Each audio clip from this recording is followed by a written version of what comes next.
And we'll start with roll call to my left. Homer, City Council Member. Dr. Joseph Ford, City Council Member. Ronnie Price, Mayor. Mike Warrington, City Council Member. Troy Tabor, City Council Member. Tim Berry, City Council Member. Buck Buchanan, Police Chief. Donna Davis, Chief Financial Officer. Lance Onstadt, Assistant City Administrator. Chad Russell, Fire Chief. Rick Lanz, Director of Public Works and Utilities.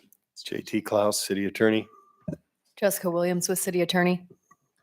Les Mangus, Director of Community Development. Susan Renner, City Clerk. Jennifer McCausland, City Administrator. All right. This time we'll do invocation, and it's led by Daniel Ivy at Anchor Baptist Church. How you doing, sir? Doing good. Let's pray.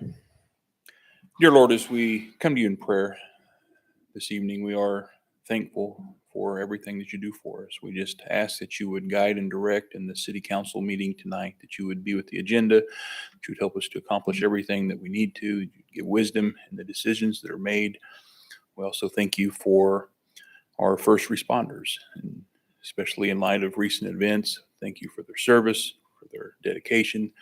Pray for the families of victims, that you would just comfort and guide them in this time, that you would just be with the community, just help us to come together.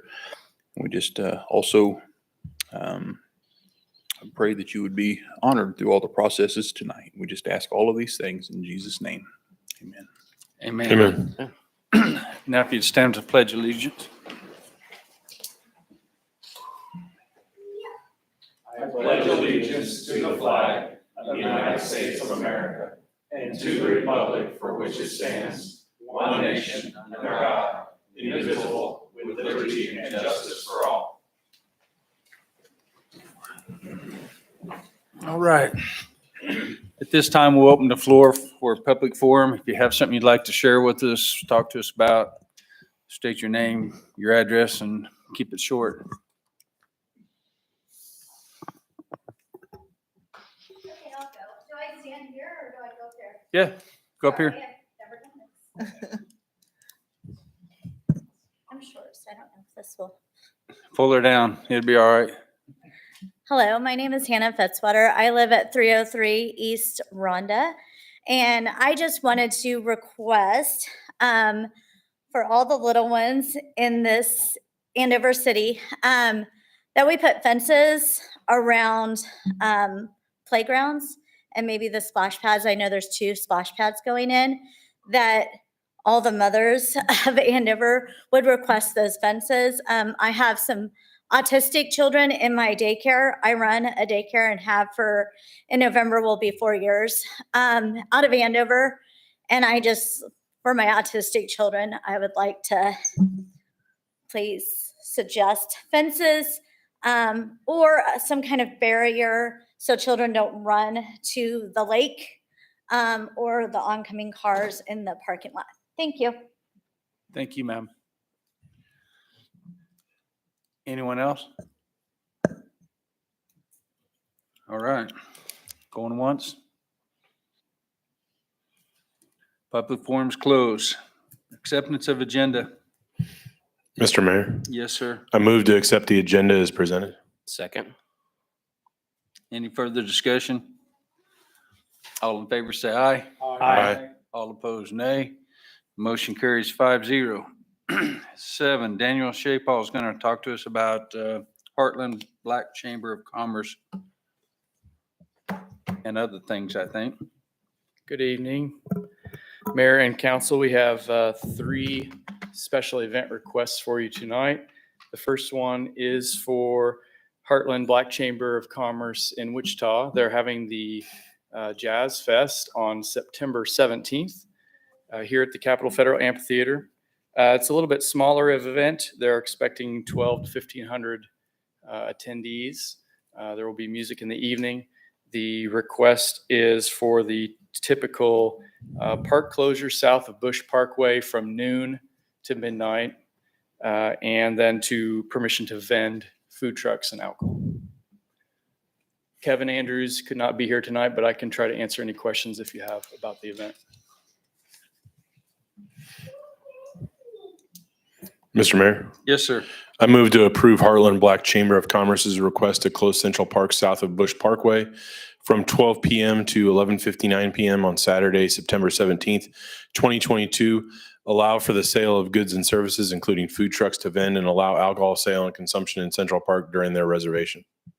Second. Any further discussion? All in favor, say aye. Aye. All opposed, nay. Motion carries 5-0. 7-2 Music Theater, Wichita, 2023.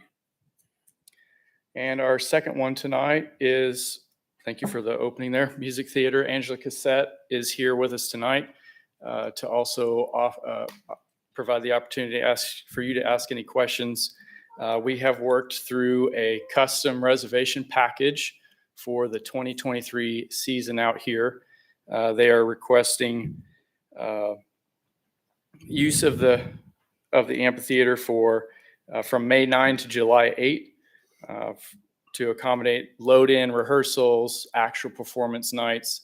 We've worked with Music Theater to accommodate a few of the weekends in June for other events, as you might remember from previous discussions.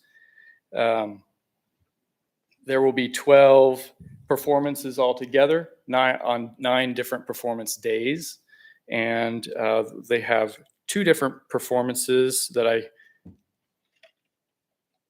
had not memorized, but Angela, I'm sure will be able to tell you the 2 titles of those that are going to be out here. We have worked up a custom reservation rate of $45,000 after negotiating back and forth with Music Theater Wichita. So your consideration tonight is for that custom rate. And obviously the traditional closure of the park for the 9 performance days, the vending of goods and services, and the sale of alcohol. And if you guys have any questions for Angela, feel free to approach at the time.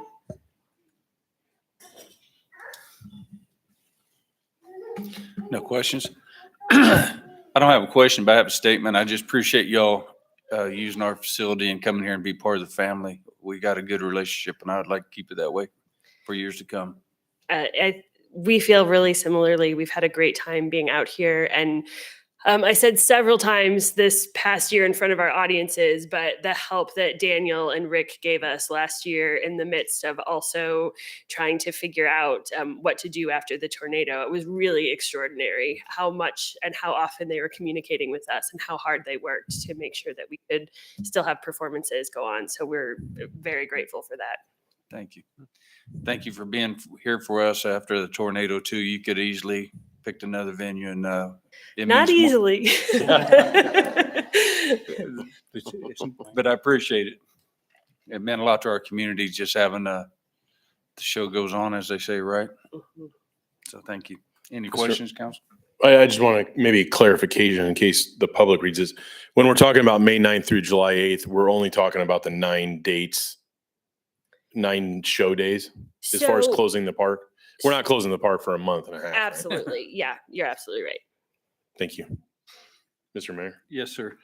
I move to approve Music Theater Wichita's custom reservation rate of $45,000 for use of the Capitol Federal Amphitheater from May 9th through July 8th, 2023, and to approve the closure of Central Park south of Bush Parkway, the selling of goods and services on public property and include food truck vending, and to allow the sale and consumption of alcohol on the 9 performance days during this period. Second. Any further discussion? All in favor, say aye. Aye. All opposed, nay. Motion carries 5-0. Thank you, ma'am. Thank you so much. 7-3 NewSpring Church.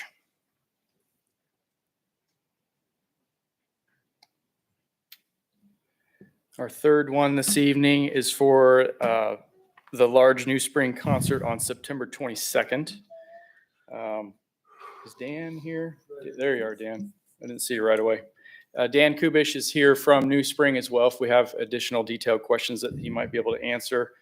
For your consideration this evening is a park closure for south of Bush Parkway, south of Lake George Dam Road. This is to accommodate the fireworks installation and display. You'll see a site map in your packet that describes that area under consideration. Obviously, we need your permissions to do the vending on the public grounds as well. Dan, do you have anything else you?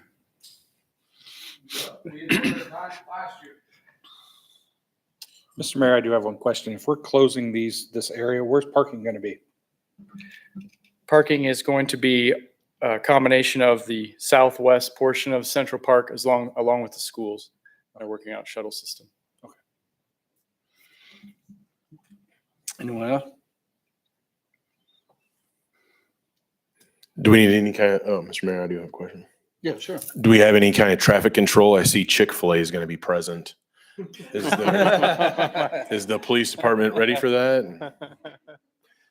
Mr. Mayor, I move to approve NewSpring Church's request to close a portion of Central Park south of Lake George Dam Road behind the amphitheater from 8 a.m. to 10 p.m. for fireworks setup and display. Allow for the public sale of goods and services, including food trucks to vend in Central Park during the reservation at Capitol Federal Amphitheater on September 22nd, 2022. Second. Homer. You get me laughing, man. I can't stop. Any further discussion? All in favor say aye. Aye. All opposed, nay. Motion carries 5-0. 8-1, Police Department Awards, and Chief Buchanan is going to talk to us about this. Mayor and Council, thanks for allowing us to be here tonight with Sergeant Joel McLaughlin. It's not often we get to give these out, but it's definitely an honor to be here to be able to speak about this in front of everyone else, of the importance of responding and being there for our citizens. Unfortunately, this award, we should have been able to give it out back. We were planning on it just right after April 20th, roughly. So we had a council, so we weren't able to do it then, so we're able to do it now. So on April the 20th, 2022, the Andover Police Department's award board met and reviewed the nominations for department awards. The boards made the following recommendations. So we're giving out a life-saving award tonight, which is to be conferred upon any member of the department whose actions directly contribute to the saving or significantly prolonging some quality of human life. This award will be presented in the form of a ribbon bar and certificate for sworn members, and it's just a certificate for non-sworn members. So Sergeant Joel McLaughlin was nominated by Lieutenant Mike Hampton for the Life Saving Award. On December 23rd, 2021 at 5:32 a.m., Sergeant Joel McLaughlin responded to a code blue, which is CPR in progress call on Betsy Ross in Andover, Kansas. Sergeant McLaughlin was the first emergency responder on scene, and when he arrived, a family member had been doing chest compressions on an unconscious patient, who Sergeant McLaughlin described as being blue in the face. Sergeant McLaughlin took over the chest compressions and completed a round of 200 chest compressions before he reassessed the patient's conditions. The patient had regained some level of consciousness and was attempting to breathe on her own, but her breathing was not effectual. Sergeant McLaughlin continued providing chest compressions until Andover Fire and Rescue arrived on scene and took over. He had provided nearly 400 chest compressions by the time Andover Fire and Rescue arrived on scene. Butler County EMS transported the patients to the hospital for further treatment. Lieutenant Stephen Colonnade with the Andover Fire and Rescue sent an email to myself and Captain Graber stating, "The way the patient presented upon our arrival, I have no doubt that Joel's actions definitely made a positive outcome for this patient."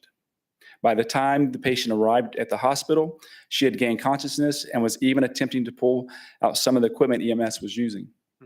If it had not been for Sergeant McLaughlin's quick response and quick actions on the scene, the outcome could have been very different for this patient.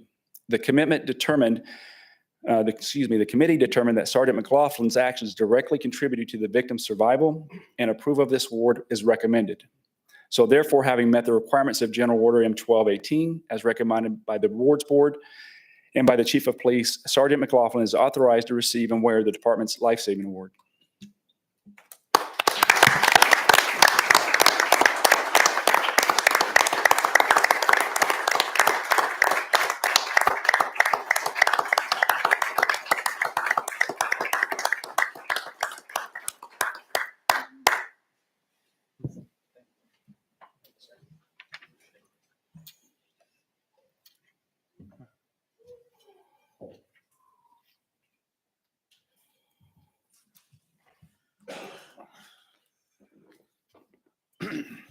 All right.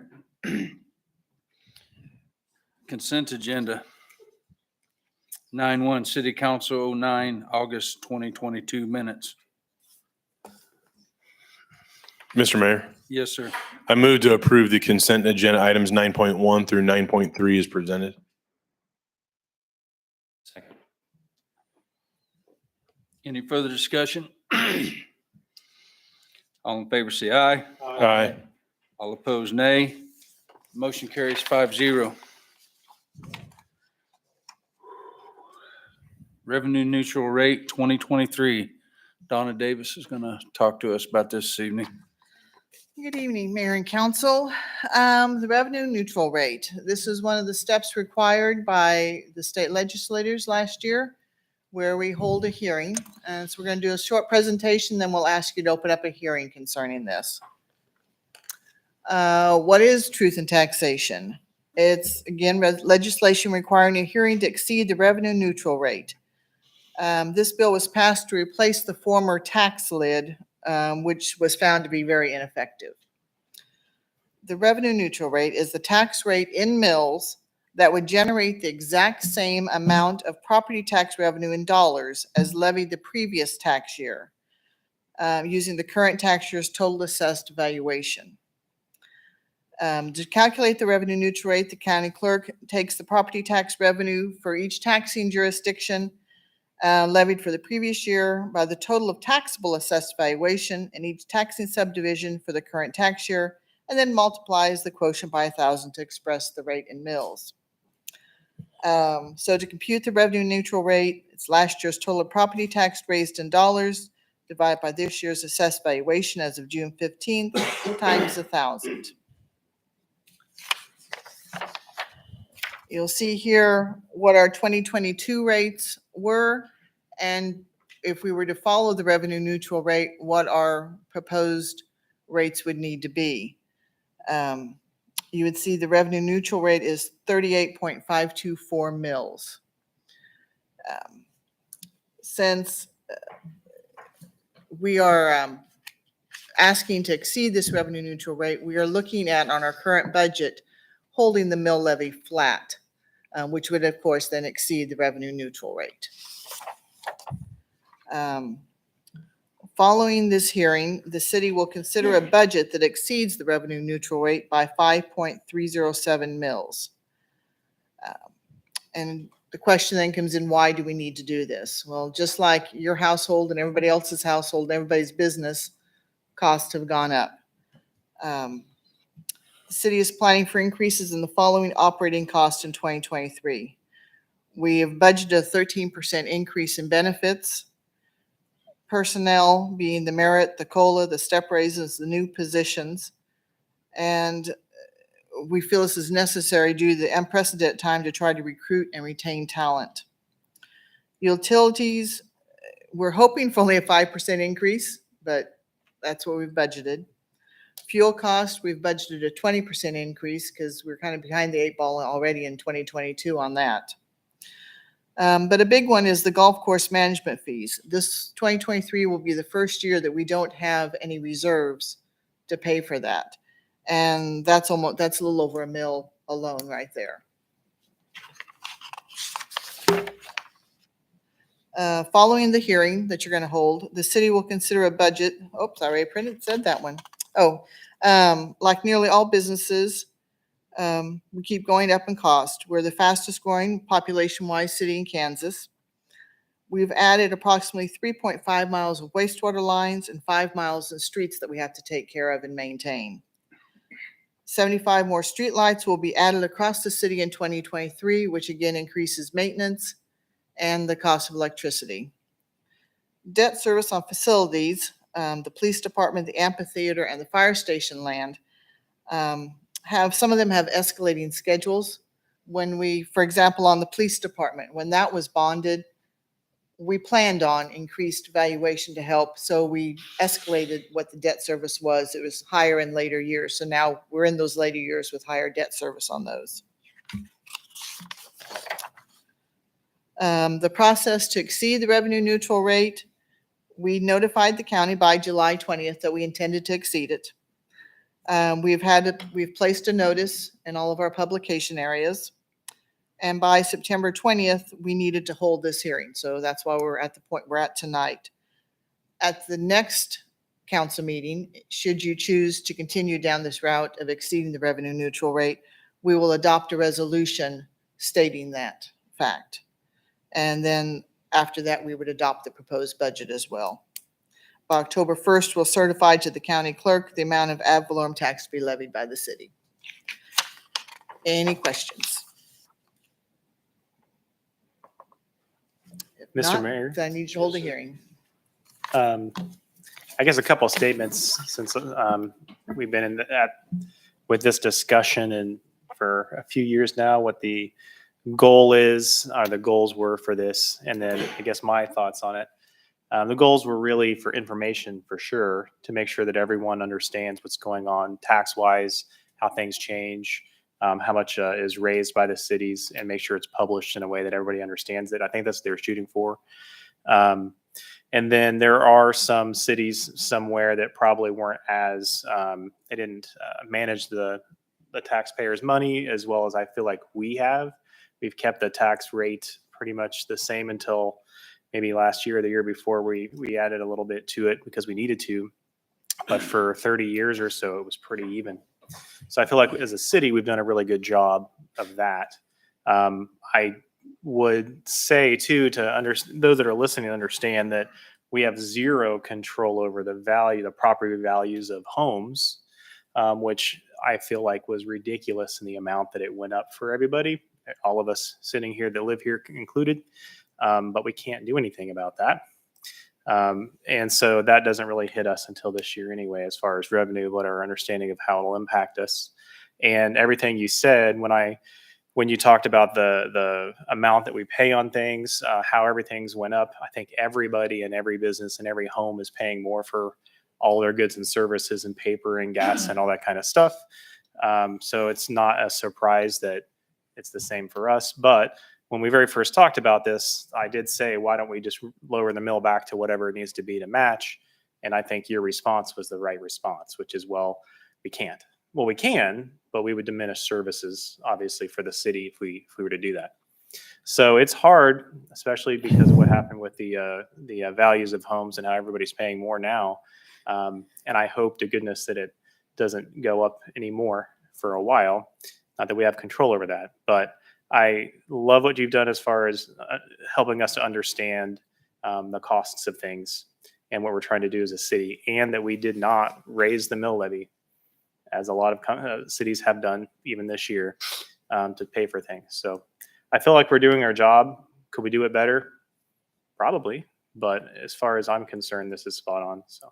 Well, and we did tighten things down to keep the mill levy flat, even after we backed out the valuation of that we're going to lose on the homes, rightly so, that were destroyed by the tornado. Once we lose that assessed valuation, we were still able to keep the mill levy flat.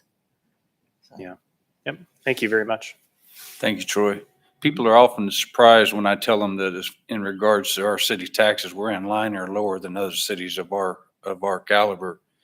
You know, they're often shocked. And to Troy's point, we can do nothing about the Butler County taxes assessed on us. But as far as the city goes, we are not high taxes on the city, correct? That's correct. We're not. And it's you have to count everything. But as far as what you just said, the city itself only has a small portion of the actual mills that we pay on our tax bill. And it's big, but it's not just, it's everything. But yeah, as far as the city's portion, we are absolutely in line or lower than most. Mm-hmm. So, yeah. All right. Anyone else? Then if not, we'll need you to open a public hearing. Please and thank you.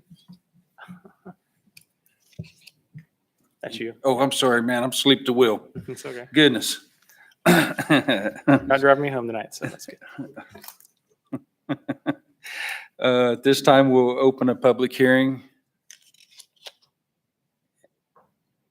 And a public hearing in order to receive citizens' commitments related to the governing body's intent to exceed the 2023 revenue neutral rate. Good evening, gentlemen. John Lafine, 301 South Sunflower Lane. Thank you for taking time tonight. And thank you, Mr. Tabor, for explaining a little more detail about what went into that process there with the revenue neutral rate. A couple questions. One is, thank you for the, and I read that several times now about explaining how all the costs are going up. And yes, I agree. We all have costs going up. I guess I would appreciate kind of an outline of what are the consequences of leaving the revenue flat.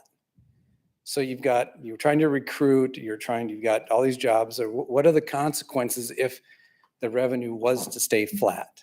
I mean, it would have been just kind of a quick chart. Okay, we're not going to fill these positions. We're not going to be able to fuel these trucks. If we had that, that would help put a little more meat on that, because I'm going to be done right now, but it's probably going to fall on flat ears. But I would encourage you to adopt a budget that does as the state law intends and leaves the revenue neutral flat. I understand we're leaving the mill levy rate. The valuations went up. That means more revenue for everybody. So I would encourage you all somewhere in our lives, stop spending, help us out, and leave the revenue flat. Thank you. Thank you. Thanks, John.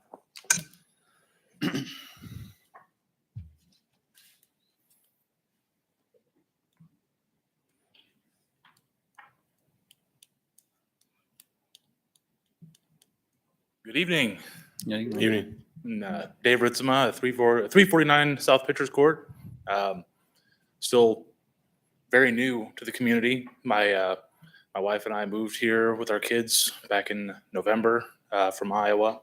This is the first time I've ever been to a city council meeting at all. So new experience for me.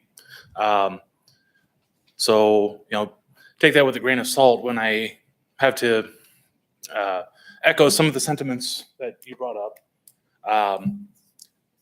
We're all fighting against, increased expenses. This is something that we're, look at, inflation going up and at an astronomical rate. Cost of gas, food, these things are coming down a little bit now. Sure. Yeah. But, we're kind of depleting our reserves by trying to stay on top of this. I'm not saying that any of these things that you brought up, ma'am, I'm not saying that any of them are unimportant. They're all important. We need these things to keep our community looking good. We need to keep our community safe, to make Andover, continue to be just a beacon of excellence in Kansas. That's why we moved here, not to Derby or Hutchinson. This is a great community, but is now the time for some of these things? We've made it so far without those 23 light posts. Can we push that a year? Maybe wait for things to calm down a little bit. The golf course maintenance, I didn't know that part of my taxes were going to golf course maintenance. I didn't know we had do I get to go out and play on the golf course for free if I'm paying for it? I suspect not. So why am I paying for that? That's a fair question, I feel like. And it's the kind of thing that everyone is going to be asking. Why am I paying for something that I had to go out and pay more to get onto with my tax dollars? There's got to be some other way. I'm not asking to necessarily even keep it down to the neutral rate. I realize it's going to have to go up. Some things are going to have to be paid for, but where can we cut? Where can we ease the burden on people a little bit? Push that just a little bit down the road. And I know that's a slippery slope because you start kicking things down the road too far and then they never get done. My kids are little. I get that. Okay. But I tell them to do things and they don't do it because daddy doesn't stay on top of them. Same concept here, but we've got to find somewhere to give people a break. That's all I've got for you. Thank you. Thank you. Thank you, David. Anyone else?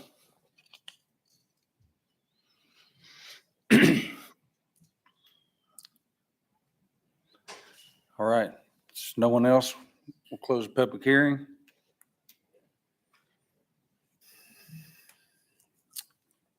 All right. Public hearing is closed. Budget 2023, 11-1 presentation. Jennifer will speak to us on this.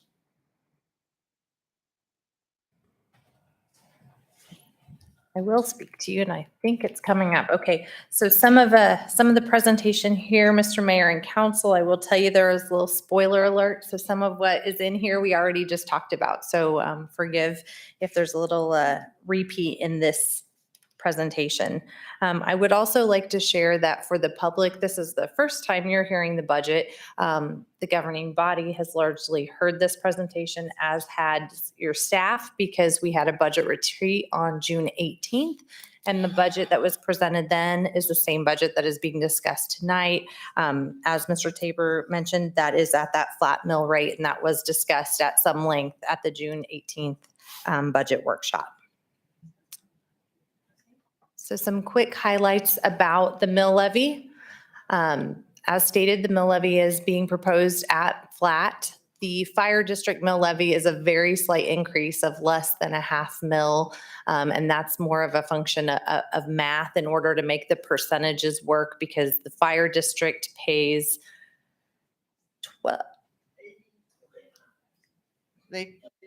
approximately 14.5% of the full fire department budget.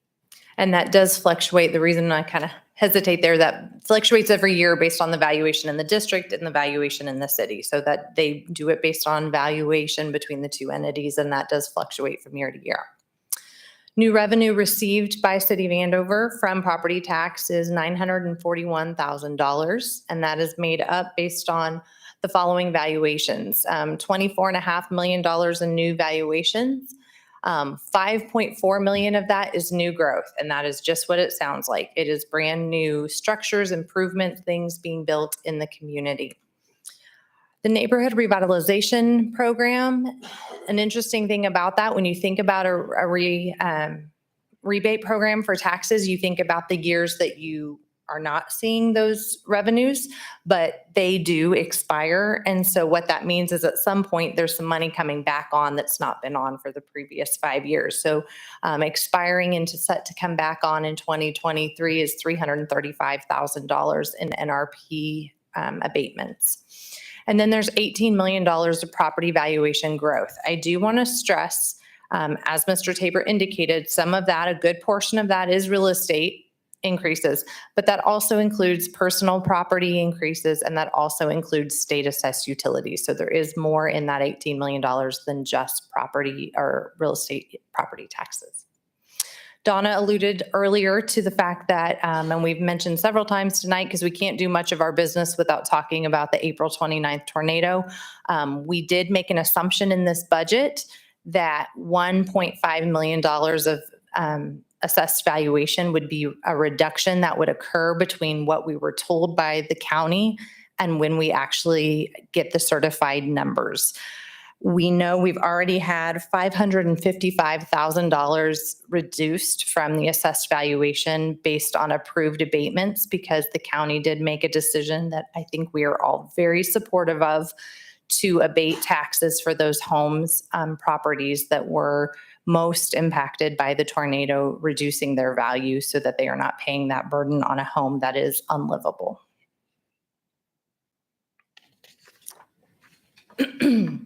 The major budget highlights that show where some of this money is going: a raise pool for employees. Donna cited in her presentation that it is an unprecedented time to try to recruit and retain employees.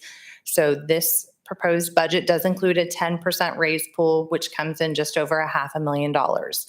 I do want to stress this is the high end. This is what we budget, but that would assume every one of the 100 just over positions in the city are filled all year.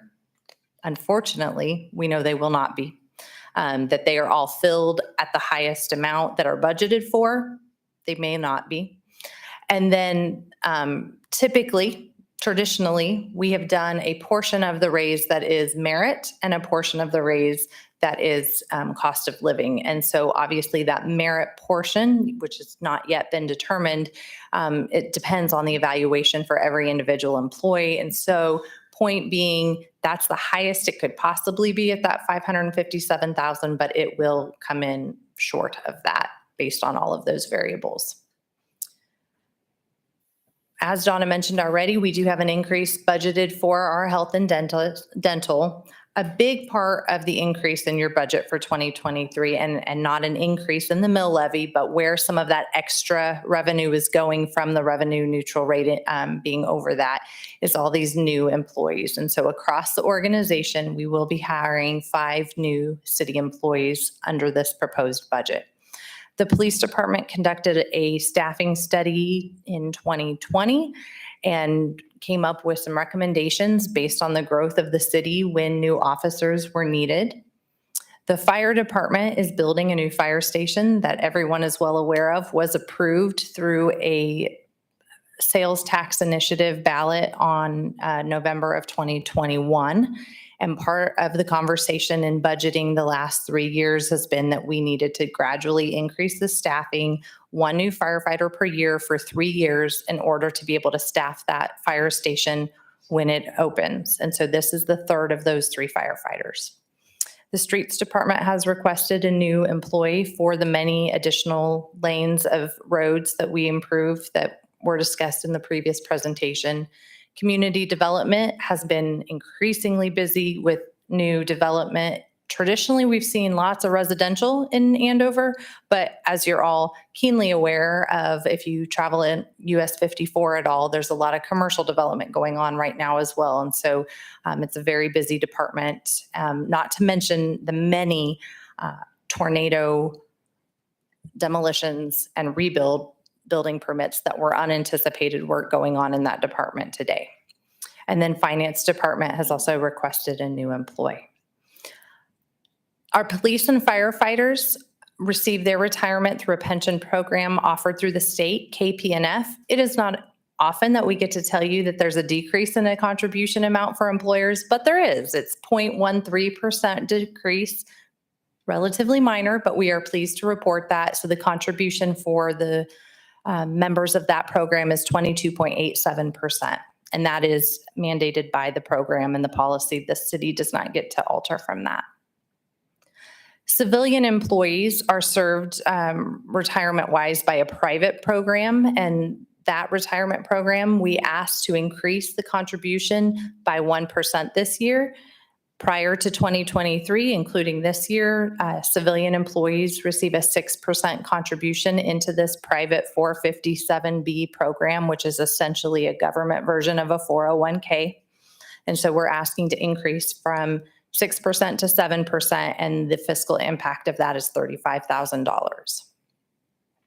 Your overall budget is $30.2 million with a little over $2 million in transfers to reserves. We'll talk about what we use reserves for in the next several slides when we talk about capital and why you put money back in some of those reserve funds. And then several years in a row, it seems we were asked, so what is the operating budget? What does it cost to make the city run every day for a year? And so by pulling out your general fund, your benefits fund, your special highway, sewer, stormwater, recycling, all your utilities, the golf course fund, and the library, $17.5 million per year to run the city operations. Some of those large capital projects, this is where you start to see budgets move up quickly. These things add up quickly, are the large improvements to the city. There are 3 departments that we've pulled out separately to talk about based on their capital expenditures. The first 2 are largely paid for with the sales tax that was approved last year. So the Parks Department is the first we're highlighting at $10.9 million, most of which is coming in those sales tax projects, which are not mill levy or general fund dollars. And so in 2023, we will be bringing on a new park south of US 54 for the first time, and that will be located at Minahan Andover Road at the fire station. Phase 1 and 2 of 13th Street Park will begin in July, and we're very excited to make improvements out to that park. Several amenities that'll be provided through that upgrade, and you can see those there, and I'd be happy to answer any questions about those.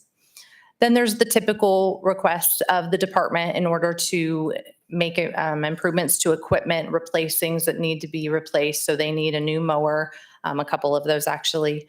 And then on this last slide, the only thing or column I want to say here, we also have envisioned to have a Central Park kiosk, which is an interactive sign That comes in at, I believe, $50,000. Some improvements to our mini parks for ADA sidewalk installation, and then a shade structure that comes in at $15,000. I do want to be clear that budgets are plans, but plans can be changed. And when this was all built, initially, we weren't anticipating a tornado that would take out the lodge, our primary gathering facility, all of the buildings that are utilized by the Parks Department for storage and additional workspace in the park, the dog park, which should largely be covered with pure insurance. But point being, this was started before we knew that we were going to have to replace a lodge. And so will all of these happen just like planned? Maybe, maybe not. These may be places where the governing body makes a decision to move $50,000 from a Central Park kiosk to do something in the new lodge that you really want to do. It doesn't mean it's a forever no, but these are the kinds of things that could get pushed off a year or two if necessary. Your fire department is your other department that will be receiving sales tax funds for capital projects. And so they are breaking ground on the new fire station actually in October. So just here in another month. And then as soon as we are done with the new station and we move everybody down south to that station temporarily, we'll begin the remodel of the current station at 911 North Andover Road. And then once that's finished, we'll split the two and we'll have two functioning fire stations. Separate and apart from sales tax, there was a need to do rescue airbag replacement, and that comes in at $35,000. That is a general fund expenditure. Streets Department is our last department that has a large ticket capital project plan for 2023. And when I say large, I mean millions of dollars. I think we would all agree that is large. The main place that the Streets Department spends their money is to build new streets and to replace the ones that were already there. So the things on the right, whoops, I blew right through that. The right column over here are new roads or matches related to that. US 54, we had an exciting announcement in this room with the governor just this last month. But part of that is a local match, and we are so thrilled that we are getting a 10% local match on a highway expansion program. Usually federal grants are a good deal at 80, with the locals paying 20%. This one we're getting 10%, but it's still expensive at the cost of what the US 54 expansion project is. We will also be using federal dollars, which we were awarded through the base grant program, to put in Yorktown Parkway, extension from Central to 13th Street, and Founders Parkway, which are backage roads related to the US 54 project. The last thing on that column is the Redbud Trail Bridge over US 54. That is a project that is being led by City of Augusta, but we did commit that if they should get the grant that they've applied for through KDOT, that we would put in $250,000 to help match that cover that local match. Only $80,000 is scheduled for 23, and then the remainder would be paid by 25. The first column that you see there is, again, those typical replacement needs that just come up as you do business and equipment wears out and you need new items. The street rehabilitation is what you're seeing, actually some of it going on right now in our community. Every year we work really hard. We spend a fair amount of your street sales tax dollars, which is separate and apart from the temporary sales tax approved last year. And we do about $1 to $2 million of annual street rehabilitation so that you can make a notable difference and you can drive that difference when you're in our city compared to other communities. Pedestrian wayfinding sign at the bottom. Those are just more signage to help you know where you are, what trails you're on, where you're connecting to throughout the community. And then the last thing I want to mention here is going to be on the next slide as well, 25% specials petitions. Some of the communities in Andover took more time than we would have liked, meaning a decade or more, to fill in. And so we made a policy decision that if some of these communities had sat long enough, that the governing body would be willing to pay up to 25% of the specials to help kickstart those. And the street department will pay for the paving portion of those specials. All other departments account for about $1 million of capital projects. And so I just put these up here for you. I don't need to read these to you. I think you can read those. So I'll just pause here for a minute so people can read through and see those. The largest here, I guess, based on a question earlier, I will point out the golf course improvements at $88,000. That is for a greens irrigation system at $48,000 and $40,000 for a greens mower. And then the wastewater amount, which is obviously the sizable chunk here, includes some of those replacement things, as well as the annual manhole rehab that we hope we are working ourselves out of because of many, many years of doing excellent maintenance in our sewer system. There was talk earlier about how we compare to the other communities. So I think this is a very relevant slide. I'm going to actually go to the next slide and come back to this for reference. What you see here is Andover circled in the middle. Everything lower and to the left is a city in Sedgwick County, and everything higher and to the right is a city in Butler County. I feel pretty proud that we are able to keep the lowest overall mill rate in Butler County for the services and the quality of life that we provide in Andover. So I think this is really great perspective as you think about that. I was also pretty pleased to see that I believe this is getting smaller, this gap here. We're now down to 9 mills difference between us and Valley Center. And if you slide back over here, what is obviously missing in Sedgwick County that we have in Butler County is a community college mill levy. And in fact, it's greater than 9. So that right there makes up the difference between us and Valley Center. I would like to give kudos to the community college. I do not believe I have seen their mill levy to the level of 15 in the time that I've worked for the city of Andover for over a decade. They have worked very hard to be good stewards of that mill and to bring that down, and they've brought it down again this year. So I do not mean to disparage them for their work. It's just a difference in our tax bill and the Sedgwick County tax bill. One's got a community college included and one does not. This last slide is exactly what I've already told you, separates out Butler County nearby cities and Sedgwick County nearby cities. And I have a question slide. I do want to just talk housekeeping. Councilman Tabor made a great point. One of the, I believe, best improvements based on revenue neutral rate legislation is it gave us a little bit more time in the budgeting process so that we aren't quite so rushed to have to get the budget approved and certified. Sometimes we would have this hearing and we would have an opportunity to hear feedback, and then you all would move immediately into adopting a budget. And Councilman Tabor said last year, what if somebody brings something up that we really want to look into or make an adjustment on? And so this year, we're not going to do it that way. This year, we're going to have your public hearing here in just a moment.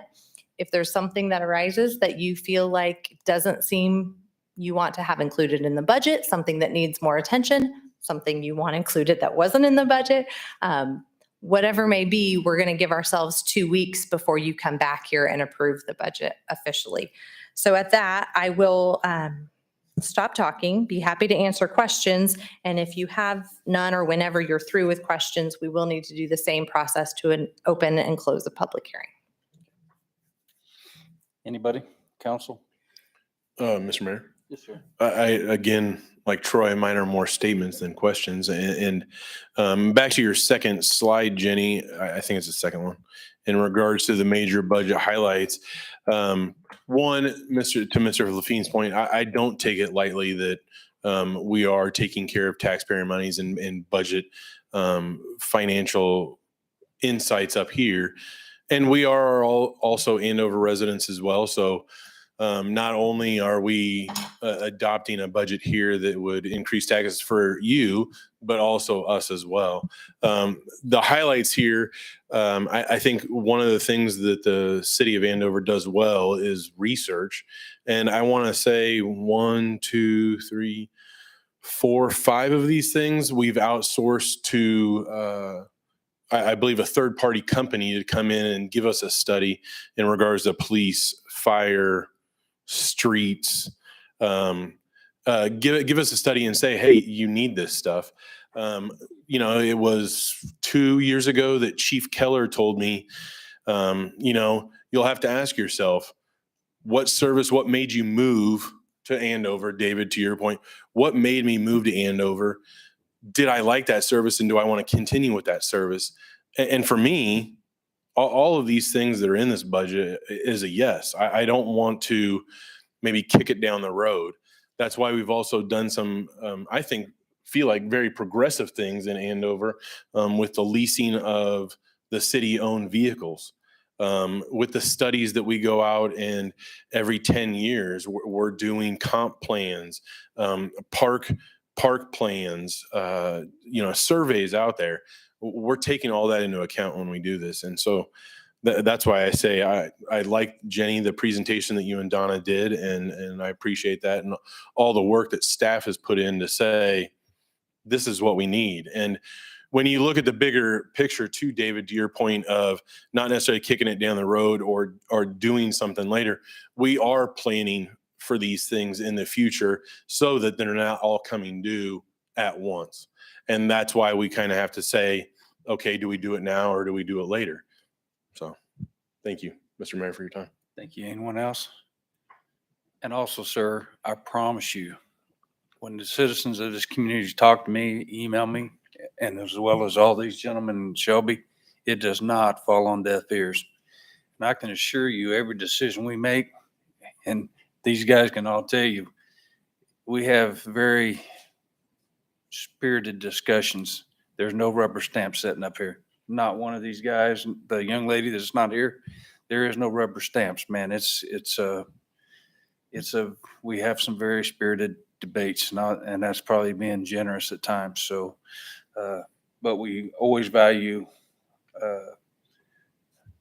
your insights. We may not agree, but we do value them. All right. So with that stated, anyone else? I will say that, I think we as Andover, the city of Andover we've done really well with maintaining the mill levy that we're at. I wish I could say that with other governing bodies within Butler County. The school's net neutral rate is 42.9 mil. And, they just approved to go back up to 47. And technically, I think with all their reserves, they're actually up to 67.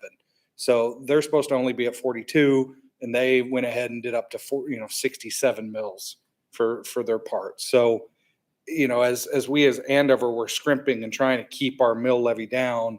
I don't want to start a war with the school, but it seems like they're kind of a little bit more frivolous in some things than we are. So I just wanted to throw that out there. All right. That it? Thank you. Good points. All right, this time I'll open the public hearing to receive citizen comments related to 2023 budget. And don't let anything we say keep you from stating. Yeah.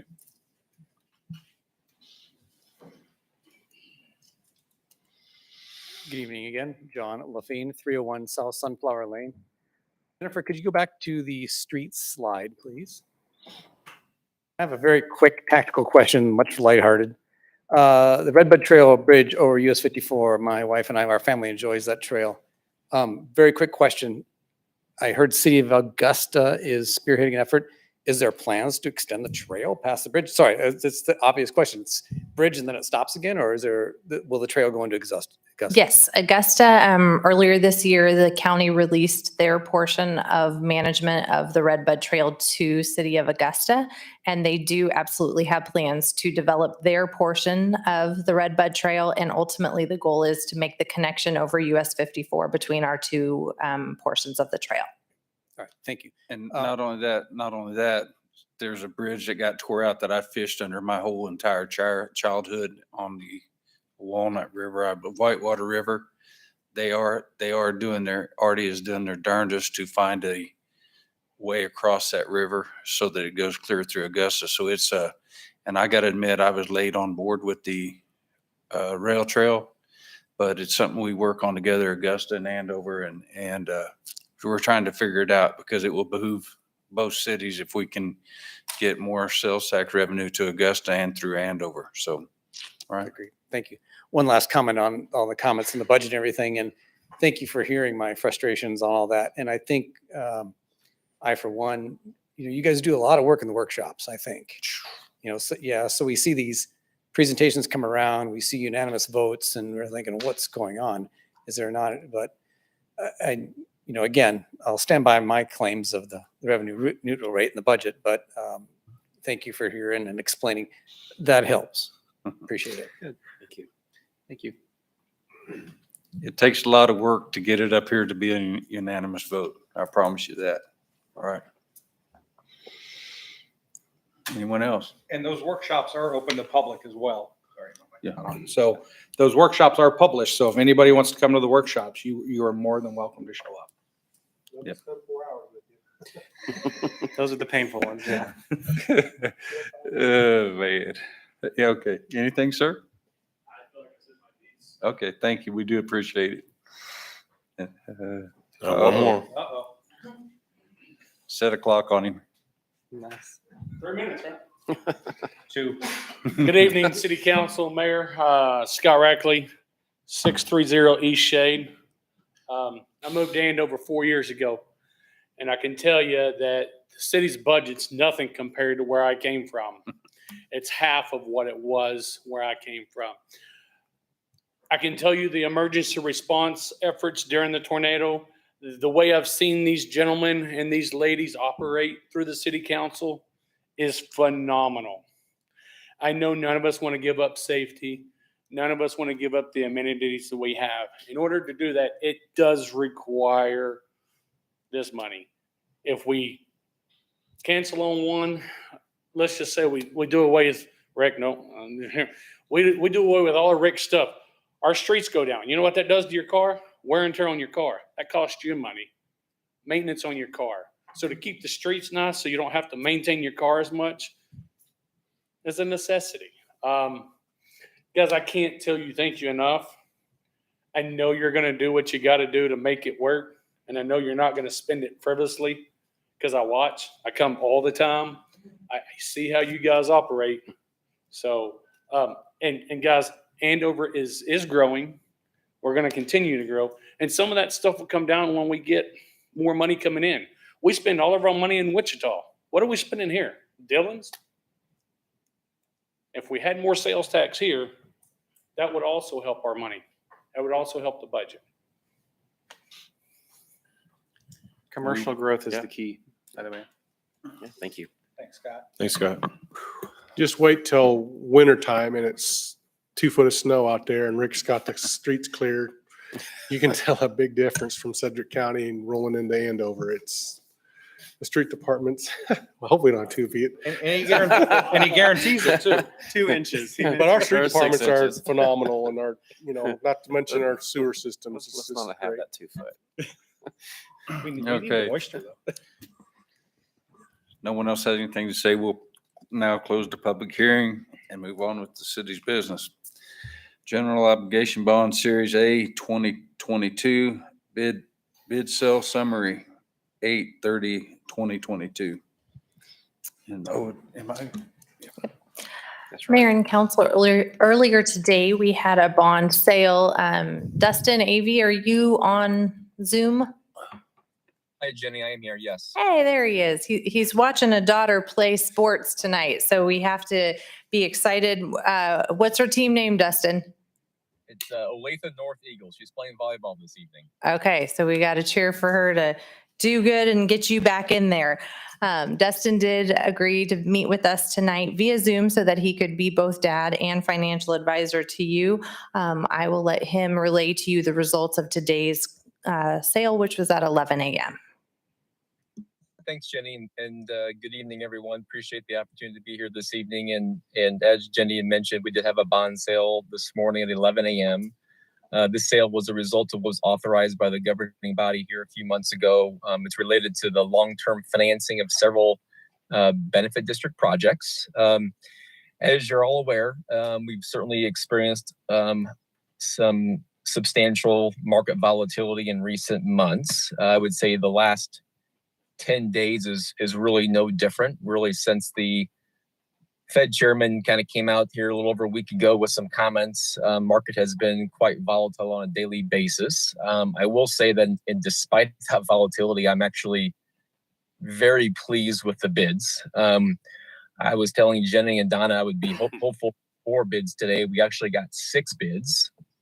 And when we were running preliminary numbers back in May, we were projecting an interest rate somewhere around 4.2%, just given the volatility that we've experienced since March. The bids came in very, very good. So the 6 bids, the winning bidder is the firm called the Baker Group. They bid a 3.56% interest rate over a 20-year period, which is a very, very good interest rate. And again, not where we've been in the last 2 years. But if you really think about the how abnormal the last 2 years have been from a market perspective, we're still better than we were in 2018 and 19. So from a market perspective, historically speaking, despite the volatility, still very, very good, and certainly very good with very good number of bids. The worst bid was a 3.71, and then the remaining 4 bids were kind of scattered in between those 2 numbers. So very pleased with results, very good interest rate, a couple of different changes from when you first authorized the financing. The biggest change is the par amount. So our preliminary numbers and the preliminary authorization authorized the issuance of bonds in the amount of $4,365,000. The actual amount of the bonds being authorized this evening is $4,160,000. The change is a result of a couple things. Cost came in a little bit lower than what was estimated, number one. Number two, there was prepaid special assessments in the amount of approximately $100,000.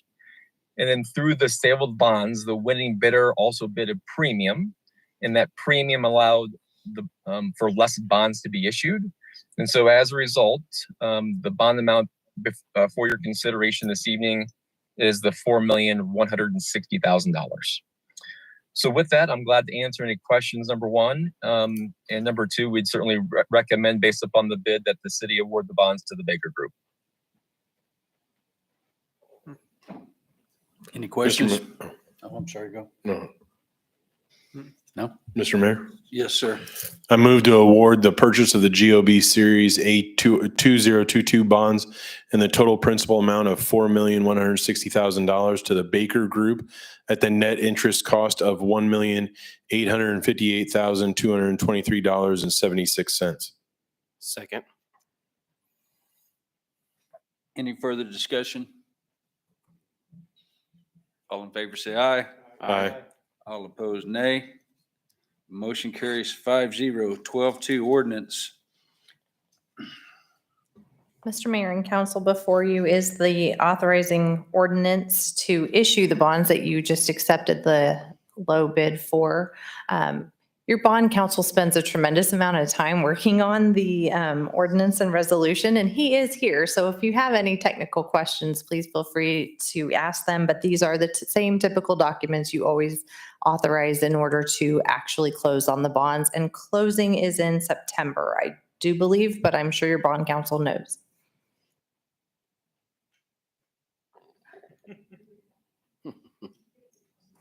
I believe it's September 22nd. Sounds good. Any questions? Mr. Mayor? Yes, sir. Move to approve the ordinance authorizing the issuance of Series A 2022 general obligation bonds of the city of Andover, Kansas. Second. Thank you. Any further discussion? All in favor, say aye. Aye. All opposed, nay. Motion carries 5-0. 12-3, resolution. Mr. Mayor? Yes, sir. Unless JT, did you have anything to say about the resolution? No, this is just the resolution that contains all the operative provisions and rates of the bonds. We don't include those in the ordinance as it's not necessary to be published. Thanks, Council. Mr. Mayor, I move to approve the resolution describing the form and details of Series A 2022 general obligation bonds of the city of Andover, Kansas. Second. Any further discussion? All in favor, say aye. Aye. All opposed, nay.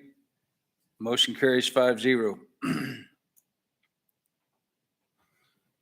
13, Founders Parkway. 13-1, Engineering Design Agreement, Andover Road to Sunflower Lane. And Mr. Mangus is going to talk to us about this. In the budget presentation, Jenny mentioned Founders Parkway as one of the major transportation projects that we're currently working on. Founders Parkway is currently limited to Archer Street all the way over to Onewood Drive, so a little over a mile long. We've divided that into 4 separate projects. The first project from Yorktown Parkway over to Sunflower Lane is part of the Heritage Development. It's in preliminary engineering now. It's being funded by KDOT through their Access Management Construction Program. The other segment from Onewood Street towards Allen Street is also being funded by that KDOT Access Management Program and is in engineering. Both of those should be let to bid later this year. The 2 projects we'll be talking about tonight fill in that gap from west and east over to Andover Road. The first we'll talk about here is the segment from Andover Road to Sunflower Lane that traverses in between the Atwood store and the Taco Bell and the Emprise Bank over to Andover Road. This project also includes a traffic signal at Andover Road to get that higher volume of traffic we expect from the package road system safely through the intersection and maybe try to relieve some of that congestion around the Founders Parkway intersection as it leads up to Kellogg. You see here in the first conceptual drawing, that segment between Andover Road and Yorktown. This engineering contract is for Sunflower Lane to Andover Road. This includes a water line and the design of the pavement, 5-foot sidewalk on one side, 10-foot bicycle pedestrian facility on the other, with a left turn lane system at Andover Road approaching the traffic signal. Any questions? Oh, I'm sorry, Joe. So the traffic signal will be going to be over by Taco Bell? What are you talking about? Yes. Yes, that would regulate Andover Road traffic also. Kind of help platoon those cars up as they pass through the highway intersection and make for safer left turns in and out of Founders Parkway. Mr. Mayor, I have a question. Yes, sir. Les, eventually that Founders Parkway at Andover Road going across west, that road on the west would be realigned at some point, right? Yes, there's a little bit of a realignment there on the west side to make it straighter across the Smooth intersection. transition through it. Yeah. One thing we don't do, we don't make offsets at intersections. You No. see that in other cities, and it's really It's difficult. not a safe way to approach an intersection. Have we ever thought about using that as a roundabout? At the Andover Road intersection. They're Yeah. much safer, so, yeah. So roundabouts work best when the traffic volumes are very similar at all 4 legs of the intersection. In this case, Andover Road today is well over 20,000 trips a day, where Founders Parkway, when it opens, will be in the low thousands. Even at full development, it's in the single digit thousands. And then one last question, Mr. Mayor. Sunflower Lane and Sunflower Lane, are we going to be changing The names. the names to Sunflower Court or Circle or? It's currently named Sunflower Lane. With the Heritage Project, they have dedicated additional right-of-way to make it a cul-de-sac. for that few hundred feet south of Right. Willowbrook Street. Rick and his GIS folks name streets. I don't know if that's one we would tackle. It would be my recommendation that once that happens, because, originally that was meant to curl around, that we would we'd bring before you an ordinance to change the suffix of that to court. So it's not misleading and you don't have two lanes, sunflower lanes going in the same direction. And it just affects 3 residents as well. Wes, you mentioned the term platooning, which is very important in traffic control, but I don't know if everybody here would understand what you meant by that. Might be cool to explain how traffic signals and what platooning is.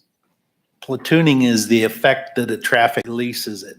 It creates gaps, and those gaps are what allow cross traffic, left turns, and so forth. It really helps in a situation like Andover Road where there are a lot of left turns to establish those platoons, to get those gaps, to make it safer for left turns and merging traffic and so forth. Thank you. And we have two citizens in the audience, not just y'all, but there's another couple here as well. And just so a lot of what we're doing that you may not be aware of is when 400 comes past 143rd, there's a lot of accidents there, and it's going to push that stuff into our fine city and have Andover Road and Kellogg at a failing status. A lot of these backage roads and frontage roads we're putting in ahead of time for when it comes through here 10 years from now, or whenever it comes through, sooner rather than later, to keep us from having the nightmare that is 143rd and Kellogg, to the best of our ability. So we just did Jennifer the governor was here to talk to us about that very forward thinking on staff's part. And I can't emphasize enough how hard they work about thinking about how we ease the congestion that is Andover Road. Because if you've noticed, there's really just one north and south road, those problems, and with the traffic as well. So that's part and parcel to what we're looking down the road, but it's staff's work and the governing bodies as well. So I mentioned that to y'all. Thank you, Mr. Mayor. Mr. Mayor, Yes, sir. I'm sorry. I move to approve the agreement for professional engineering services with Reservation, Wichita, Kansas, for the design of Founders Parkway from Andover Road to Sunflower Lane in the not to exceed amount of $198,500.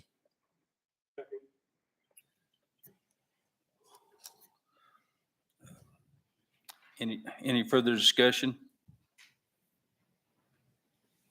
All in favor, say aye. Aye. All opposed, no. Motion carries 5-0. 13-2 engineering design agreement, Allen Street to the aforementioned Andover Road. And Les, again, will talk to us about this. As we talked earlier, this is the fourth piece of that puzzle that would complete the gap between we call it the Green Valley project from Onewood Street over to Allen. You'll note that Allen Street doesn't exist today on the north side of the highway. It exists on the south side, so we'll be calling it Allen in the future. This would make that connection all the way over to Andover Road. This project is the source of a base grant for right-of-way acquisitions that we're actively working on acquisitions to get right-of-way for this project. I would note that this concept shows a roundabout at Allen Street. I think we've fleshed out the details on that and figured out that a roundabout at this location consumes too much right-of-way and adds entirely too much to the cost to be beneficial. So this is conceptual in nature only. This project currently has the base funds for right-of-way acquisition, and we would anticipate applying for a corridor management grant for the work here in the future. But this would be that last piece to complete the mile of backage road system on the north side of the highway. Okay.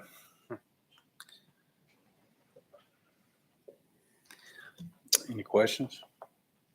Again, this is another thing I'd like to point out to y'all, that city staff worked tremendously hard to get base grant money to move our city forward many years with the infrastructure for these roads. So without their efforts, these huge projects would not be happening this quick by any form or fashion. So they do an excellent job of looking out for us, and it's a no small fee. It's a lot of money that they got through hard work and base grants. So thank you, staff. Mr. Mayor, Yes, sir. I move to approve the agreement for professional engineering services with Train Systems Corporation, Wichita, Kansas, for the design of Founders Parkway from Allen Street to Andover Road, and the not to exceed amount of $189,331.85. Any further discussion? All in favor, say aye. Aye. All opposed, nay. Motion carries 5-0. 14-1, Central Park Repairs, 04. Proposal for building repairs to maintenance, park maintenance shop. And Rick Landreth is going to speak to us about this. Good evening, Mr. Mayor and Council. So as everyone is aware, on April 29th, the park sustained a fair amount of damage, and the park shop building was one of those structures. We are already done the roof repair. It's leaking water in, so we made it quick and got that repair done relatively fast. We then were researching some things, and we realized, well, we need to go ahead and get some of the building. There's some damage to the side and the fascia, garage door and stuff. So we contacted Suburban Buildings. They were the original builder of that building, our local Andover business. And they came out and they gave us a proposal, and EMC very quickly approved that proposal. Felt like that was a very valid expense for the work that was needed to be done. I would remind you on this particular expenditure, the only money we get here can only be spent on this particular repair. It can't be used somewhere else. If we don't do this repair, we don't get the money. We've got doors that need to be replaced and a window that needs to get done. Staff is recommending approval of this for the $20,600 for repairs from Suburban. If anyone has any questions, I'm more than happy to try to answer them. Mr. Mayor, accept the proposal from Suburban Building, Inc., Andover, Kansas, in the amount of $20,600 for the repairs to the park shop building due to the April 29th, 20 tornado. Second. Any further discussion? All in favor, say aye. Aye. All opposed, nay. Motion carries 5-0. Public Works purchase bucket truck 15-1. And Rick again will talk to us about this. So a little history so everyone remembers, but late 2021, we realized that a ANSI safety inspection on our bucket truck, we have one in our inventory, it was aging, had some safety concerns and flags on it. So we sent out an RFP in April and the council awarded to ETI, the low bidder, for $87,651 with a delivery time of 230 days. And I haven't done the math, but we're well over 356, I can tell you that. And we're getting less and less confident they're going to be able to deliver, because now they're in two model years later that they can't get.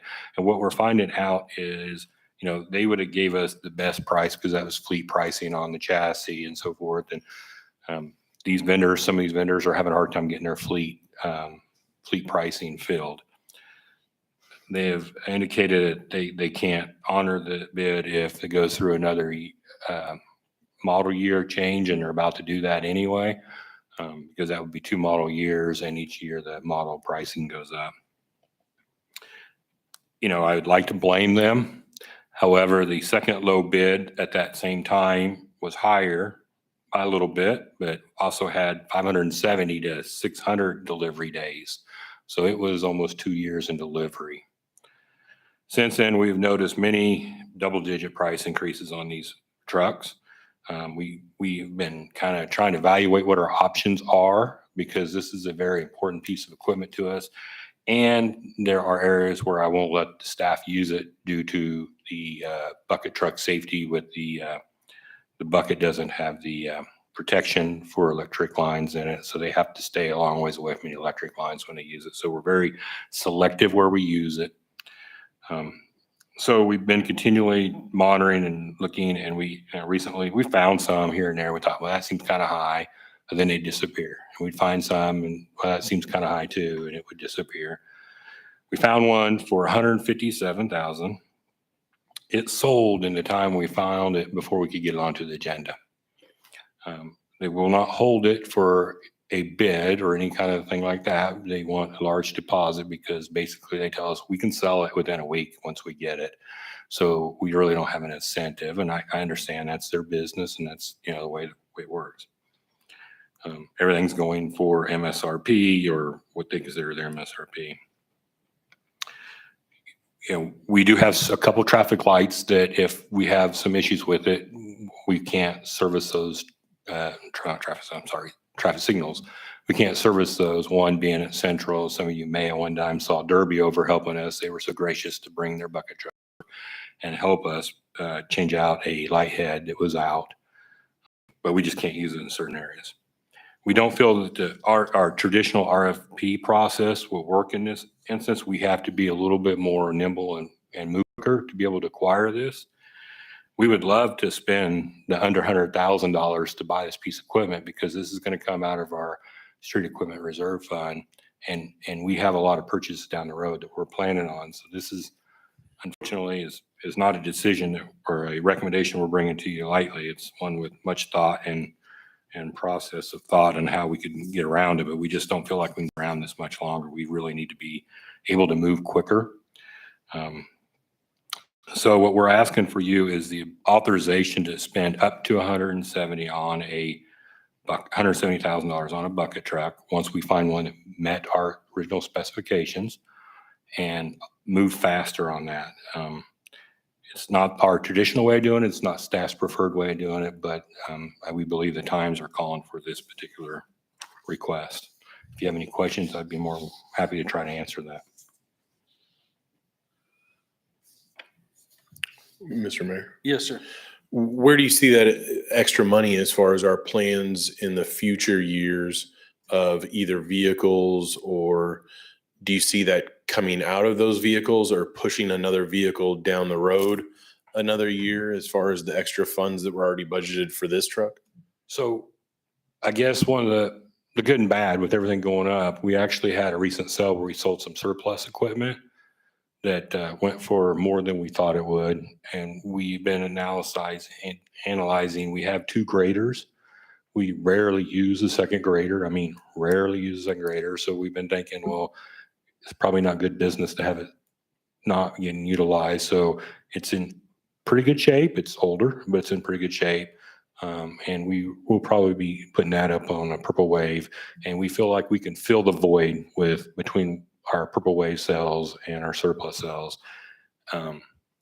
Again, if everything else keeps going up, we'll have to reevaluate, but we're always looking at that fund all the time and trying to get that planned out.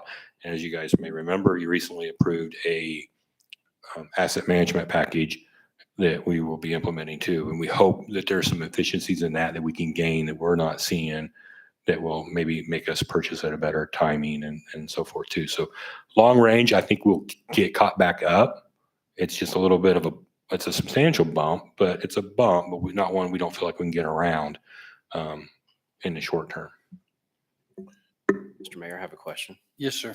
Rick, do you have to fit these trucks out with any additional equipment when you purchase them, or? They come pretty much ready to go. They come with the flashers, the safety buckets, the outriggers, everything on. That's what drives that cost up. As they come, we put decals on. Really, is pretty much it. Do you have any type of radio system in them? We generally use hand radios on our systems anymore for much of our work. We don't typically put the in-cab traditional radio in anymore. Just the cost of moving them and transferring them. The guys don't use them as much. A few of the trucks still have them, but.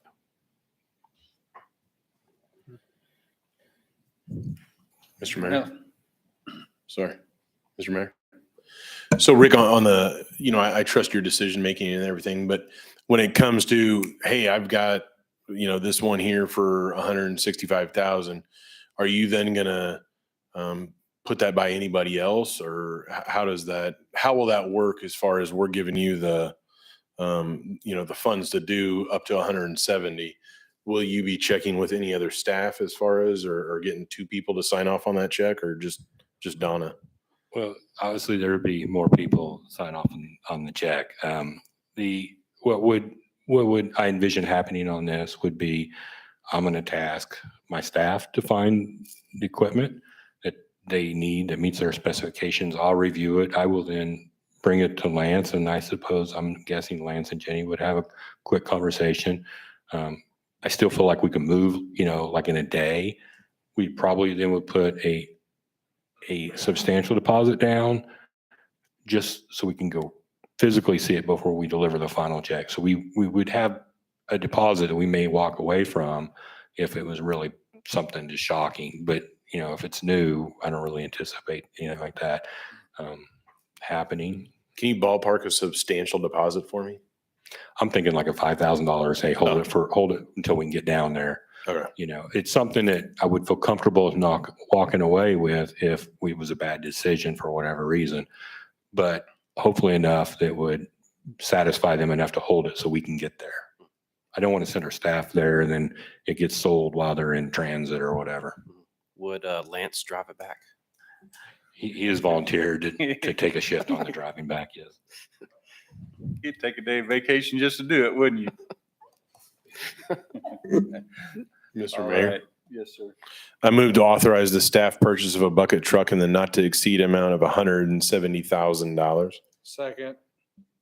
Any further discussion? All in favor, say aye. Aye. Aye. All opposed, nay. Motion carries 5-0. 15-2, tractor and attachment. Again, Rick will talk to us about this. This is another street department purchase, another piece of equipment that is vital in our operation. This has been in our replacement plan, our 5-year CIP for a few years. As the repairs have been climbing on it, we moved it up to the 2023 budget, submitted the 2023 budget. And then sometime shortly after that, mid-June or so, it suffered a severe mechanical failure. We took it into the shop. The shop repair bill would be $22,000 if they were to fix it and put it back together. Honestly, I believe it's probably still in somewhat parts at the shop right now. We were shocked. We asked them what the value of it was if it was repaired, and they maybe $25,000. Makes it really hard to spend $22,000 on a maybe $25,000 piece of equipment that we know we're having issues with, and that we had planned for repair anyway. All that being said, we started looking at quotes and RFPs to see what new would really cost us and what we could get for trade and so forth. And we got those, and then we analyzed them. We thought about it. We were also, quite honestly, just dealing with tornado response at the same time, or cleanup still. And so there's a little bit of delay in getting back to it, and it went over 30 days. So we asked so that we could have this on the agenda. We'd have valid quotes. Nobody's going to write you a quote anymore for anything for longer than 30 days typically. So they gave us new quotes, and it was pretty much a $6,000 across the board increase in just that period of time, we noticed. This mower does have some an articulating boom mower. Or what I mean by that is a sidearm that we can go up and out like that. The old one just had a style that went like this, and we could drive along a ditch and mow just a little bit. This one can go out and mow. And so it will add some safety and allow us to mow some areas and some ditches and slopes that we probably couldn't mow safely. And so we didn't mow, or, hand mowed somehow in the past. This vendor expects that they can have delivery in January and February, and I got ... written by my note, because we know how that goes, but some things seem to show up on time and some don't. They feel fairly confident they could have it here in January, February. Gives us time to, get it all, what little things we need to do to it, and get staff trained on it and up to speed on it and get them ready to go for spring. The staff is requesting authorization for the purchase of $145,244.96. This does include, this is at Prairie Land Partners, and does include $12,500 trade-in on that mower, which is, it would probably cost us a couple grand to have them put it back together and pay for the diagnostics and that too. So if anyone has any questions, I'd be more than willing to try to help and answer. I forgot to mention that Vern Tripp is in the audience too, if you would like to ask him any questions about these.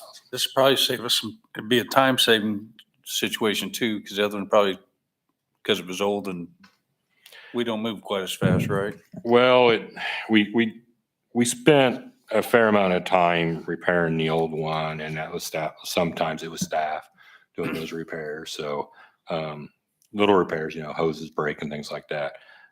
Hopefully they'd be less on a newer piece of equipment. The newer piece of equipment, yes, is more efficient and should be, it's a little more horsepower, a little more designed for what, we're using it for now. We also, since we had the old tractor and this one, we've acquired Redbud Trail, and there's a substantial amount of slow mowing in there that can be accomplished with this piece of equipment that a little better suited for that, which we didn't have Redbud Trail to mow when we had our old mower and our old style of attachment. Mr. Mayor, I do have a question. Yeah, Sorry. Yeah, go ahead. Rick, I see from Prairie Land Partner, the diamond attack, the boom is 80,000, but if you go down to Murphy, it's, it's a few thousand, it's 10 grand less. Can we? Yeah, it's the installation cost is rolled in. And so, Murphy doesn't really want to sell us to it, because I asked that same question, and then put it, because a lot of it is installation costs, and they don't want to install it on a machine that they didn't sell it to us, With that boom arm that articulates up, would that be helpful for bushes and right-of-way areas that you can just go by and cut those back some? Yeah, like Redbud Trail and some places like that where you get some encroachment. Yes, you can do that down the road, down to the wastewater treatment plants one. You hedgerow cutbacks. It doesn't leave the prettiest cut, obviously, but it grows back and looks okay after a short period of time. And it does require some follow-up cleanup. But yes, that is the type of stuff it can do with that piece of attachment. Mr. Mayor. Yes, sir. And Rick, I know you mentioned the ditches and stuff, and I know Jenny said that in her presentation of the budget.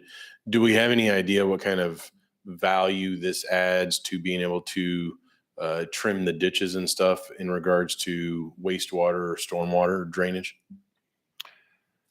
So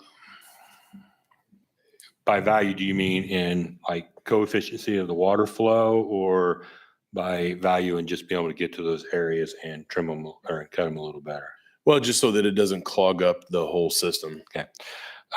So we would be able to, with the boom, get out and mow some of the areas that have more of the woody vegetation growing in it, little sapling trees and stuff that the old boom mower really isn't suited for doing, because you would get stuck trying to get down in there.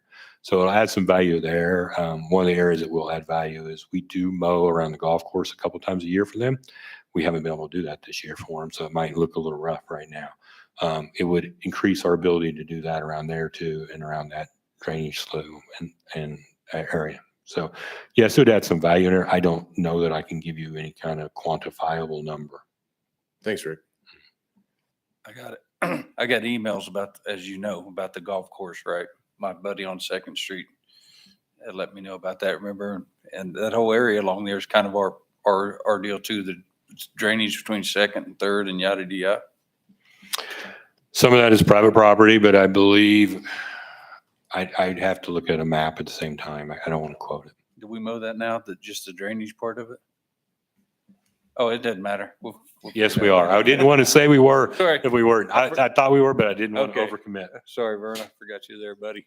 I This didn't want to- Vernon Street Department, by the way, does a great job. Mr. Mayor. Yes, sir. I move to authorize the purchase of a John Deere tractor with attachments from Prairie Land Partners LLC, Wichita, Kansas, in the amount of $145,244.96. Second.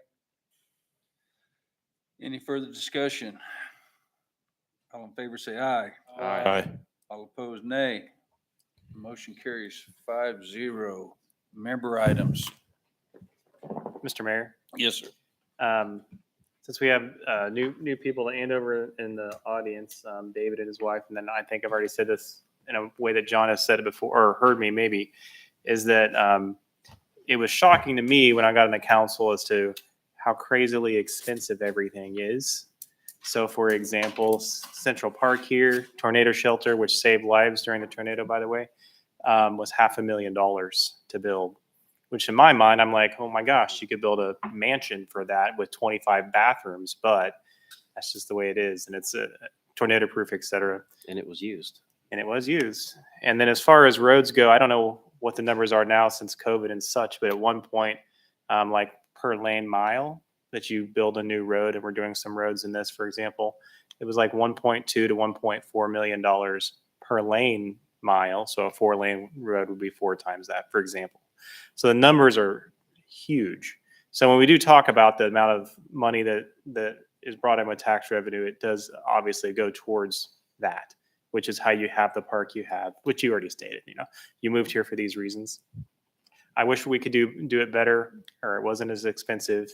And it kind of makes me sick sometimes when I vote on this, but it is what it is. We can't change it. We do our best. So I just wanted to relay that. I spent 20 years in the military. I am aware of how much things cost. Hmm. I know how honestly expensive things are. Believe me when I say that I understand that, yeah, things are expensive. I fully understand that. I know that you guys aren't going to say, well, it's all right. Well, we're not. Brother, what I have to do, we're not have to do about that. No, I trust you guys. I really do. My whole feel there was just a question of like, hey, is there something? Yeah. So to give you my spiel that I tell people all the time, since I have a captive audience here, our little city's 15,000 people. All right. Our school district's 50,000 people. That's 35,000 people plus or minus that pay no city tax, no county tax. So this governing body persuaded the citizens of our community to give us a sales tax for 8 years and no longer than 8 years, so that they could help contribute to our parks they use, our golf course they use, our, you name it. So, and in the meantime, what we're doing is we're trying to create more places to shop, and that's what the Heritage Square is going up. And so if we can get sales tax revenue up, then we can lessen the pain for all of us, So it's if you talk to those folks on the other side of 159th, and they're precious people and good friends of mine, but you ask them where you live, they will tell you Andover, and I'll tell them, no, you don't, but I want your money, right? So there's only 2 ways to get taxes, man: property tax and sales tax. So we're working to bring business into town, and we don't want just any business. We want Quality. Hmm? Quality. Business, quality roads. So it's a process that we're going through and growing pains. But that's our goal, is to make. There's times where you drive through our city park that you can't find a Butler County tag, right? So we need to make an environment where them folks can, and they want to, man. They consider Andover home. Their kids go to school here. Mike's. We have the gridiron deal. What? Next, is that next? It's coming up soon. It's Coming up it's soon. football So stadium. their family, they're our community, from out to 127th between Kellogg and 21st Street.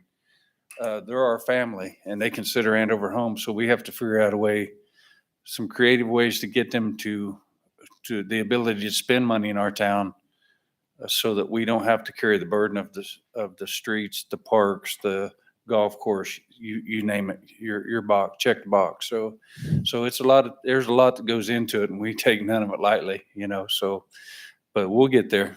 We'll get there. Just hang in there. And thank you for being in our community. We appreciate it. Mr. Mayor, Yes, sir. on one other note, Greater Andover Days. I don't know if Yeah. you made it last year or not, but it's a pretty exceptional multi-day, September 30th through October 4th. For a few days. Second. There you go. Say that again. So make sure you go this year. And I'll tell you, on Friday night, the 30th is a tailgate party. And actually, it's kind of a cooking competition. So if you're into cooking and wanted to join, I think a spot might be like $10, and you can compete against me if you want. But it's a pretty exceptional deal. Kids invited, obviously, to everything. Carnival going on. So make sure you make it this time. And Sunday is a disc golf tournament as well. Oh, yes. We're both disc golf junkies. So I love disc golf. So, no, I haven't played. I'm going to. you threw one of my discs once. It was hilarious. I'm just saying. Still don't have it. Still looking for it, right? Yeah. Anyone Mr. Mayor? else? Yes, on behalf of the Long-Term Recovery Committee, I want to make sure that all of the victims out there that the tornado affected, so we have about 187 homes. I want to make sure that they know 211, call that number for United Way to help with any kind of assistance they may have incurred or are incurring, and get through to that phone number on the phone so they can get with case management, and case management then can get them help they deserve. Thank you. Yeah, I have one thing, or a couple things probably. So awesome that Sergeant McLaughlin, what he did is on the life savings, but the 400 compressions, that's amazing. Chief Russell, you can probably equivalate that into how many minutes that is, but that's probably more than 30, less than 45 or something like that.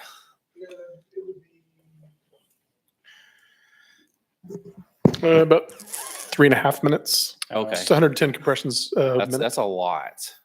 I mean, You can't feel your arms. No. Honestly, it might have been a little shorter than that Yeah. because usually we go a little more faster than the pace. Mhm. So we actually use metronomes to keep us on pace because it's really scientifically Yes. important. Uh-huh.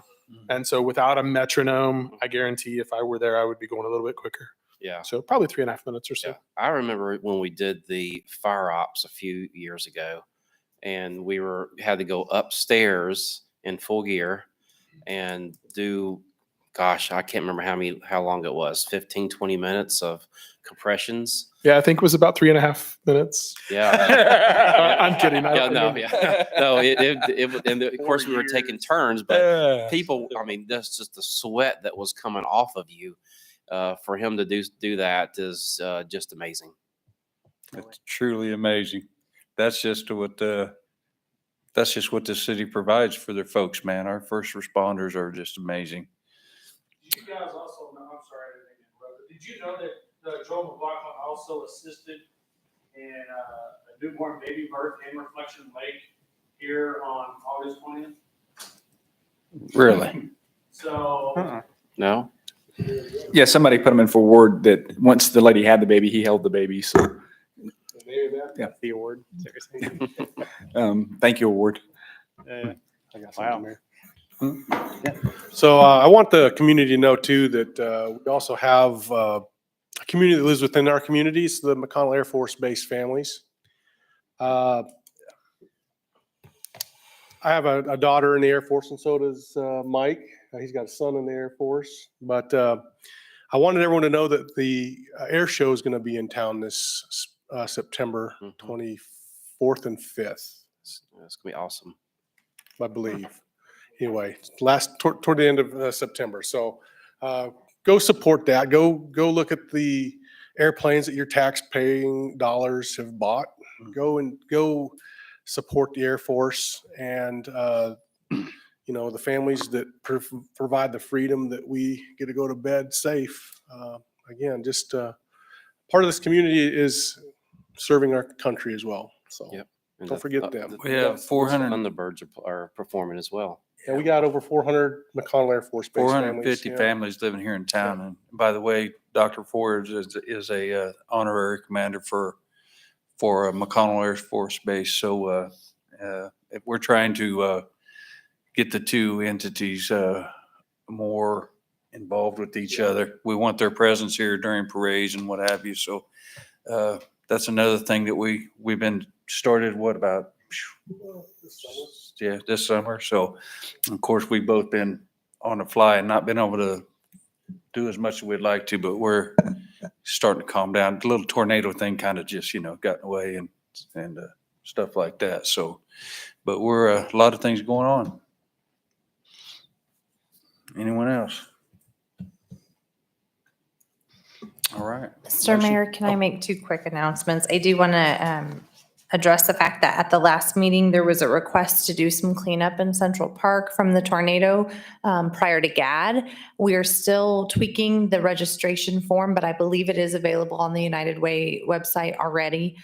September 10th and September 17th from 9 to noon on each of those days. We will be doing cleanups here in Central Park as well as in the tree row on Yorktown that backs to Hedgewood, right across the street from Prairie Creek Elementary. There is still a lot of debris. If you drive by that, you can see it still from your car without even getting out. So we are going to take on about 100 volunteers through those two projects alone. Case management's working with individuals if any of them still want help on their properties. Most are kind of past the point where they need help picking things up, but if there is someone that would like it, then we certainly would be willing to add that to the day's events for cleanup as well. And then I did want to mention on Saturday, Chief Buchanan attended with me the Be Ready, Be Resilient Central Kansas Community Foundation Summit, I think they called it, in El Dorado. We went because they asked, you've kind of been there, you've done that. Could you come and share with these other communities? And we thought, sure, that's the best use of our time on Saturday morning. We'd be delighted. And we brought back a couple $1,000s to do a really cool program to try to educate people on the importance of renter's insurance, comprehensive insurance on your vehicles, and getting replacement value insurance for your home. These are the stories that Councilman Henry and I are hearing a lot of on the Long-Term Recovery Committee. And so we're excited to put some details together with other area communities so we can start to do a push on that to our community in the near future. And then there was a question about Gridiron. It is September 14th. Everybody else talks about their kids. The mini McCauslins will both be announced at that night. So I think that it would be a fun event to come watch. All right. I want to, just one more thing. I want to take the opportunity to embarrass Scott Rackley. He's the HOA president of Reflection Lakes, and it was the hardest hit residential area in the city. And man, he was relentless at getting things cleaned up, keeping people safe out of the way. And now mind you, he's a nuisance, but I love the guy to death. He really did a lot of good, and I appreciate it. Thank you, sir. Mr. Mayor, I have one last thing. So when Hannah, I think that's her name, who spoke at the public forum, she had asked about fencing around some of the children recreation playgrounds. Is that something we can look at, or have we looked at it, or is it kind of in a plan-ish? So, that's obviously if council would like us to look, I made a note. We'll probably just look at it and see what we'd be looking at in expenditure dollars. There is we hear both. There's those who don't want fencing around it because they don't want to look institutional and prison-like, I guess. But we can look into it and kind of come up with a dollar. I mean, obviously, if we're going to put a fence around some of our nicer playgrounds, it's going to be a nicer aesthetic-looking fence. We don't want to put a galvanized chain link fence up around a $500,000 playground. No, not at all. I mean, and you can use like monument types or berms and stuff like that as well, maybe. So, and I know we're doing a lot of, work on our parks, coming up, and Maybe that could be a little bit additive on some of those small areas. She had also mentioned maybe if a fence wasn't the thing, some maybe alternative methods. I don't know what that means, but that would be worth looking into too, not Yes. just fences, but what are alternatives that maybe other places are Yeah. doing, just so Berms, we know. walls, trees, something. It doesn't have to be all or nothing, does. I mean, my first thing comes to my mind is along Andover Road. We don't have to put a square out there or nothing. We could do something just to slow them down. I'm just thinking like a retaining wall with a block seat on top, so the kids can't really go running Yeah, straight can't out just to the lake. keep- Yeah. There's probably a lot of options. Yeah, we can look into those. Obviously, those are all budget impact type items. So we'll have to look and see how that goes into our plans, and maybe something that has to be a CIP that gets added into the future CIPs. And we'll just we'll go around and look at all. We've talked about internally, we have talked about some selective fencing around some of our neighborhood parks where the street is kind of somewhat close to some of those little neighborhood parks. And then, obviously our bigger parks, we can look at those. And we are actually in the design phase, or getting ready to start the design phase of the fire station park, which that is going to be next to Andover Road. So, I think there were some plans for some of that, but we'll make sure we take that into consideration on the new park for sure. Cool. Awesome. Good call. All right. Can I get a motion? Mr. Mayor, I move to adjourn. All in favor, say aye. Aye. Aye. All opposed, nay. Motion carries.